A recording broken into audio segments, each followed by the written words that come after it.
যুগনায়ক বিবেকানন্দ, সর্বতোমুখী প্রতিভা, পর্ব 10। পিতৃবিয়োগের পর নরেন্দ্রনাথ যখন খুবই বিপন্ন সেই কালের কথা উল্লেখ করিয়া মহেন্দ্রনাথ দত্ত লিখিয়াছেন, মাস্টারমশায়ের বাড়ি অনতি দূরে।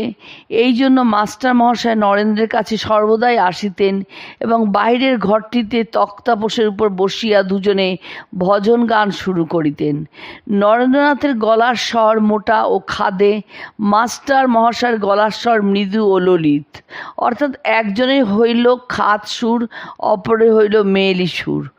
দুইজনের কণ্ঠস্বর মিশ্রিত হইয়া এক মধুর শব্দ নিঃসৃত হইত এবং তক্তাপোষ থাপড়াইয়া নরেন্দ্রনাথ তাল দিত।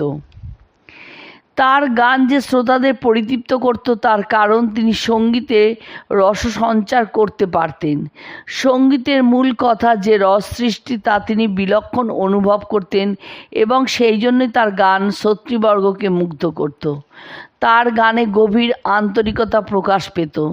তিনি গান গাইতেন যথোচিত ভাব দিয়ে, সেই জন্য তার সঙ্গীত উচ্চারিত হতো অন্তরের অন্তঃস্থল থেকে। নরেন্দ্রনাথের সঙ্গীতের মাধুর্য ও আকর্ষণ সম্বন্ধে দুইটি ঘটনা বিশেষ উল্লেখযোগ্য। নরেন্দ্রনাথ যে ঘরে বসিয়া গান গাইতেন, রাস্তার অপর পার্শ্বে বাড়ি হইতে তাহা দেখা যাইত। নরেন্দ্রের অজ্ঞাতসারে ওই বাড়ির এক যুবতী বিধবা মহিলা নিজের জানালা হইতে তাহার গান শুনিতেন ও গতিবিধি লক্ষ্য করিতেন।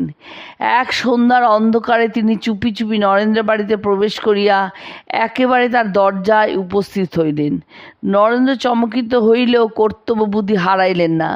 তিনি তাহার পদতলে ভক্তিপ্রণত হইয়া বলিলেন, মা, মা, আপনি এসেছেন কেন? আমি নিজের মাকে যে চক্ষে দেখি আপনাকেও সেই চক্ষেই দেখি। মহিলাটি অবস্থা বুঝিয়া তৎক্ষণাৎ বিদায় লইলেন এবং আর কখনো তিনি ওই বাড়িতে আসিতেন না।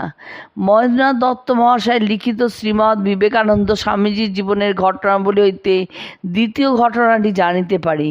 তিনি লিখিয়াছেন, গিরিশবাবুর বুদ্ধদেব চরিত হইতে জুড়াইতে চাই কোথায় জুড়াই।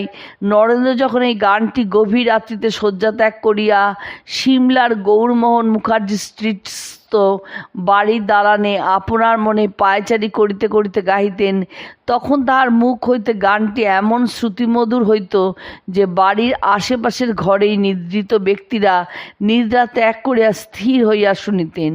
সুর তাল রাগের কথা নয়, কিন্তু ভিতরের প্রাণ হইতে ঠিক নিজের অবস্থাটা প্রকাশ করিয়া তিনি জীবন্তভাবে গানটি গাইতেন। যাহারা নরেন্দ্রনাথের মুখে রাত্রিতে সেই গান শুনিতেন তাহাদের তখন আর বাহ্য জ্ঞান থাকিত না।